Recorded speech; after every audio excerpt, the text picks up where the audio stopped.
Magandang buhay sa lahat, Enrique Hill, in Cebu. Nagdagsaan muli, ang mga solid fans nito. As usual, di binigo ni Kane nito, ang kanyang mga fans. Open arms ang binata, sa pagtanggap, at pag-appreciate, sa kanyang mga, tagahanga. Ang daming fans, na gusto siyang making pag-pick, habang ito ay, nasa Cebu. At confirm guys, na magkakaroon nga, ng teleserye, si Enrique Hill, sa susunod na taon. Pinaghahandaan na lahat yan, ni Enrique, ang paggawa ng teleserye. At syempre, lalong masaya, dahil gabi-gabi nyo na, makikita si Ken, sa telebisyon.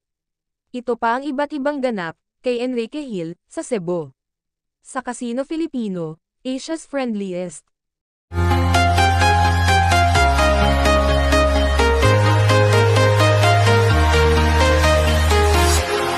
Walking alone, the streets are empty.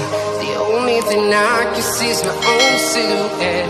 I'm getting stronger, step by step. The clock is ticking, but there's no time for regrets. I've been flying from town to town,